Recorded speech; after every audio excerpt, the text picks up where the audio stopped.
जिया जीवन समाज में, सामाजिक जीवन ही मेरी परिभाषा है। माया सिंह भी संगम विहार से अभी भी और कार्य करने की अभिलाषा है, अभी भी और कार्य करने की अभिलाषा है। बहुत सी कमियां रही भी है, बहुत सी कमियां दूर भी करी। महिला जिन्होंने समझा था इंसाफ के लिए मैं खड़ी, इंसाफ के लिए मैं खड़ी।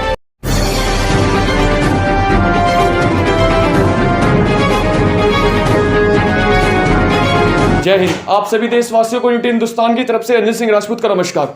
जैसे कि दर्शकों आपको पता है कि छतरपुर विधानसभा क्षेत्र के अंतर्गत आने वाले जितने भी क्षेत्र हैं, चाहे वो नेप्सराय हो, मैदानगढ़ी हो, राजपुर हो या अत्यधिक जितने भी क्षेत्र हो, हमने सभी क्षेत्रों में ग्राउंड रिपोर्टिंग की है और आपको 2022 के चुनाव का बिल्कुल ग्राउंड धरातली स्तर पर आपको रिपोर्ट पेश करने का प्रयास भी किया है। तो आज वैसे ही आप सभी के सपोर्ट के कारण से, आप सभी के समर्थन के कारण से कुछ दर्शकों का कहना भी था कि संगम विहार क्षेत्र में आइए और हमारी काउंसिलर जी से बातचीत करने का प्रयास कीजिए।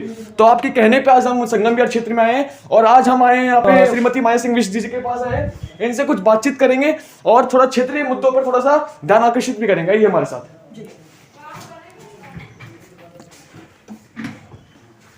सबसे पहले बहुत बहुत स्वागत है मैम हमारे चैनल यूटी हिंदुस्तान में आपका। जी बहुत बहुत धन्यवाद। और आप लोग जिस तरीके से ग्राउंड रिपोर्ट दिखा रहे हैं, क्षेत्र की जनता की समस्याएं सुन रहे हैं और पब्लिक भी अपनी समस्याएं आपको बता रहे हैं और जेन्युइन समस्याएं हैं जिनका समाधान जो दिल्ली सरकार को देना चाहिए था वो उन लोगों को नहीं मिल पा रहा है।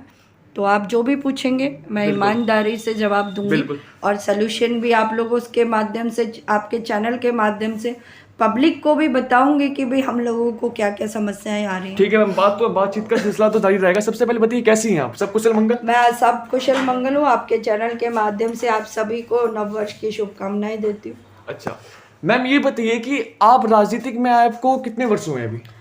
राजनीति में अपना कॉलेज पास आउट करते ही मैं 21-22 साल की थी, तभी से सोशल वर्क से जुड़ी थी। उसके बाद सोशल वर्क करते करते राजनीति ज्वाइन करी और हमारे भाजपा माइंडेड थे।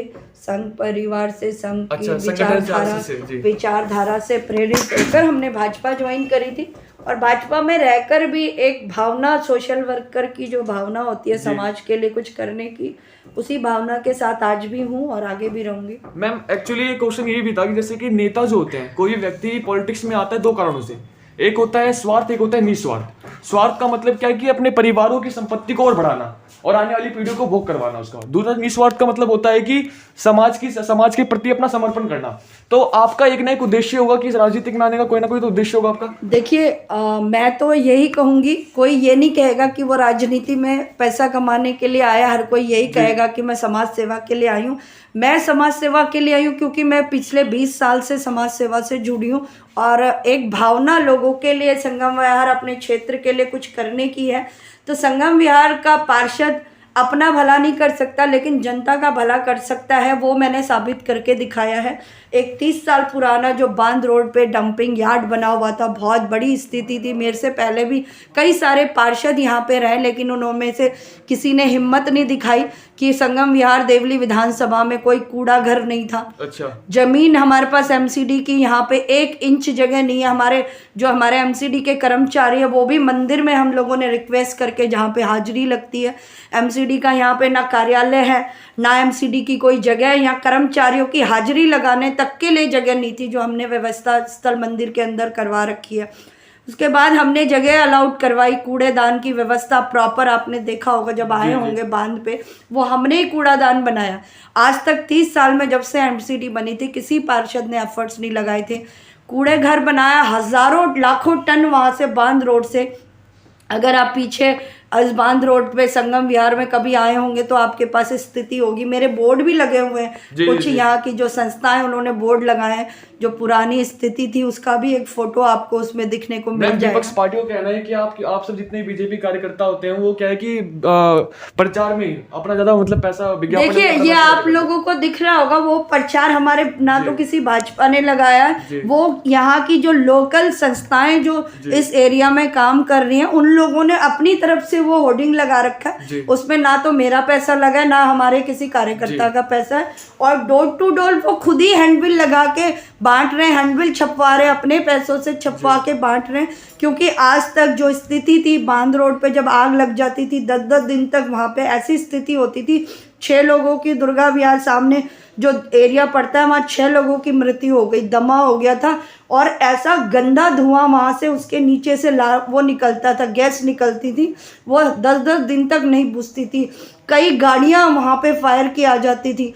एक बार तो मेरी फायर वालों से मुझसे झुंझला भी गए कि मैडम आप लोगों की यहाँ बिल्डिंगों में आग लगती है, हम उसके लिए कि कूड़े की आग बुझाने के लिए 10 दिन लग जाते थे, आग नहीं बुझती थी। मैडम कुछ संगम विहार के कुछ मतलब लोगों का कहना है कि माया जी जो है झांसी की रानी के स्वरूप है, सीधा उनकी जैसे कार्य करती हैं, कुछ लोगों का कहना है। इस पे क्या कहना है फिर आप? बहुत बहुत धन्यवाद। ये तो उन लोगों ने मुझे काम करते हुए देखा है, तो इतनी बड़ी हस्ती के साथ मुझे कंपेयर कर रहे हैं, ये तो मेरे लिए बहुत सौभाग्य की और सम्मान की बात है। अच्छा माया जी, ये बताइए 2017 में आप चुनाव लड़ी थी, तभी अभी तक है आप, तो उस समय में कितने मतलब वोटों से आप विजयी हुई थी? मैं 1947 वोटों से विजयी हुई थी। अच्छा। अपने वार्ड में 1947 वोटों से मैं जीती थी। आम आदमी पार्टी की कैंडिडेट फरीदा जलाल जी जो थी। तो उस समय आपके घोषणा पत्र में क्या क्या कार्य थे? मेरे यही थे जो हमारे एमसीडी के जितने भी काम होते, मैंने जनता से जब भी मैं वोट मांगने गई, मैंने ना तो कांग्रेस की बुराई की, ना मैंने आम आदमी की बुराई की। मैंने अपनी काबिलियत जरूर अपने क्षेत्र की जनता को बताई कि मैं इस काबिल हूँ, मुझ में काबिलियत है, मैं काबिल हूँ, पढ़ी लिखी हूँ, मुझे सक्षम हूँ। पिछले 20 साल से मैं समाज सेवा का काम कर रही हूँ। तो अपने संगम विहार की समस्याएं मुझे पता है, और एमसीडी पार्षद होने के नाते मेरी पहली जिम्मेवारी होगी, मैं इस बांध रोड से कूड़ेदान को हटा के यहाँ पे एक सुंदर पार्क बना के दूंगी। और आपने देखा होगा सिटी फॉरेस्ट पार्क बनाने के लिए वहाँ पे तैयारियां पूरी हो चुकी हैं। अभी जल्दी से वहाँ कूड़े को रोकने के लिए तार फंक्शनिंग कराई। जनता कहती है कि 5 साल में मतलब 4 साल मतलब जितने भी निगम पार्षद होते हैं वो सोए रहते हैं, लेकिन जब चुनाव का समय नजदीक होता है 1 साल, तब उसी में काम करना स्टार्ट कर देते हैं। तो उस पर क्या कहना है आपका? देखिए, मैं बाकियों की गारंटी मैं नहीं लेती, लेकिन मेरा था जब तक मैंने, जैसे सुबह जाते ना, घर से निकलते मंदिर में मत्था टेकते हैं, मेरा रूटीन होता था, मैं जब अपने वार्ड में एंट्री करती हूँ तो सबसे पहले उस खत्ते पे जाती थी, ताकि मैं उस कूड़ेदान को जाके अपने आप को याद दिलाती रहूँ कि मैंने जनता से वादा किया है, मुझे इस कूड़े को ढेर को हटाना है और पूरी विधानसभा के लिए कूड़े की प्रॉपर व्यवस्था करनी है। जगह जगह जो खाली प्लॉटों में इधर उधर इतना बड़ा डंपिंग पॉइंट बना हुआ है, इसे हटाना है। तो मैं जब तक वो कूड़ा, आज भी मैं जाती हूँ, क्योंकि अब मैं हफ्ते में एक बार वहाँ पे जाके देखती हूँ व्यवस्था क्या है, फॉरेस्ट वालों से बात करती हूँ कब जेसीबी आ रही है, कब उसकी बाउंड्री वाल शुरू कर रहे हैं। लेकिन तब क्या होता था, मैं रोज़ जाती थी, रोज़ वहाँ से लाइव, आप लोग देखना माया सिंह बेस्ट करके मेरी फेसबुक आईडी है, आपको रोज़ की वहाँ पे लाइव दिखेगी। रोज़ उस कूड़े का ढेर का आप 5 साल पहले से लेके आज तक पूरी स्थिति स्टेप बाय स्टेप आपको सारी उसमें मिल जाएगी। मेरी आईडी खोल के आप जरूर। अच्छा मैम, ये बताइए 2022 में चुनाव है, तो जनता आपको किस आधार पे मतलब वोट देगी? आपने अभी तक अपने क्षेत्र में कौन कौन से कार्य करवा दिए जिसके हिसाब से आपको लगता है कि पूरे विश्वास के साथ कि जनता हमें वोट देगी? कौन कौन से कार्य? सबसे बड़ा काम तो यही था, एक कूड़े की व्यवस्था जो एमसीडी का जो जनता को देने का सबसे मूलभूत काम था, एक कूड़ेदान की प्रॉपर व्यवस्था करना। मैंने अपने वार्ड के लिए नहीं, 76 वार्ड अनीता सिंघल जी, 77 वार्ड सुरेश चौधरी जी जो यहाँ पे पार्षद हैं, उन्होंने अनीता जी ने तो मेरा सहयोग किया। जहाँ ज़मीन का इशू आया, हमारे विधायक ने हमारे जनता के सामने कहते थे आपके साथ है, पीछे से डीएम को जाके मना कर देते थे कि एमसीडी को जगह नहीं मिलनी चाहिए, अगर माया बिस ने ये कूड़े का ढेर हटा दिया तो उसको हराना मुश्किल हो जाएगा।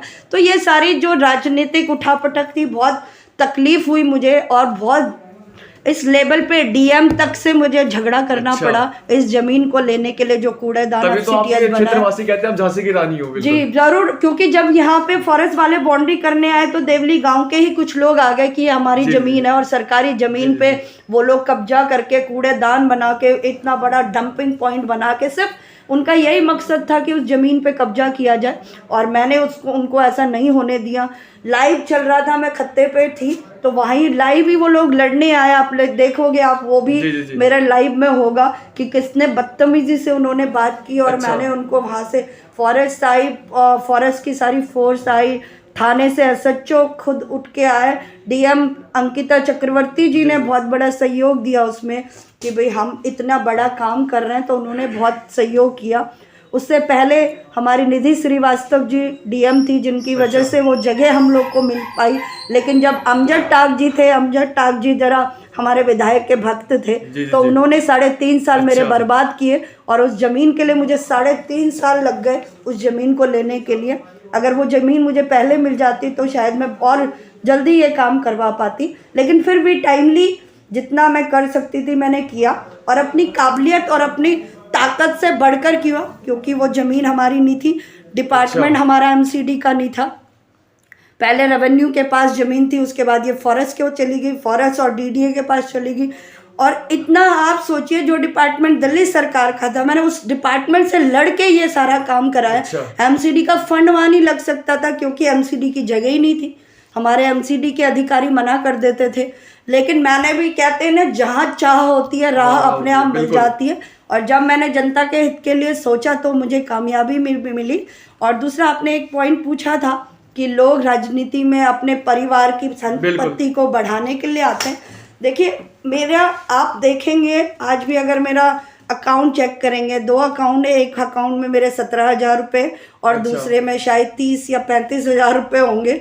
और हमारा सीए भी यही बोलता है, मैडम जी जब भी आपकी फाइल करता हूँ, ITR फाइल करता हूँ, तो लगता ही नहीं है कि एक पार्षद की कर रहा हूँ, क्योंकि हर पूरे साल भर का जो अपडेट होता है वही होता है। आज भी मैं किराए के, मेरा अली विहार के अंदर मेरा ससुराल वालों का घर है, लेकिन मेरा एरिया ये है, मेरा मायका संगम विहार है, मेरे पेरेंट्स यहाँ रहते हैं, तो मैं वहाँ से, मेरे को दूर पड़ता था आने के लिए। मैं किराए पे, आज भी किराए के मकान में रह रही हूँ दुग्गल कॉलोनी के अंदर।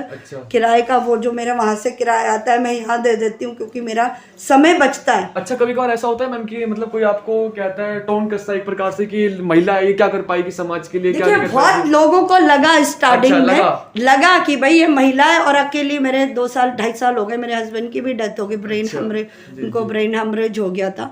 तो लोगों को लगा ये अकेली महिला इतना बड़ा, इतने बड़ी बातें कर रही है, इतने लोगों से झगड़ रही है, जनता की बात कर रही है, शायद वो कर नहीं पाएगी।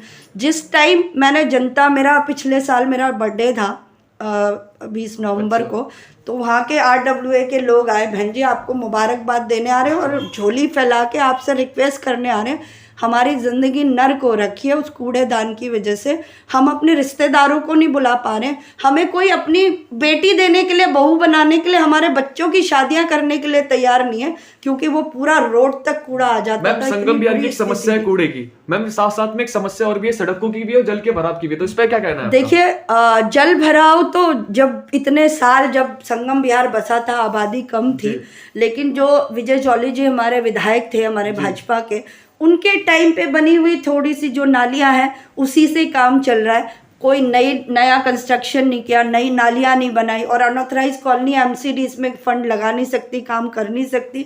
हम टोटली डिपेंड थे नाली बनाने के लिए विधायक के पास।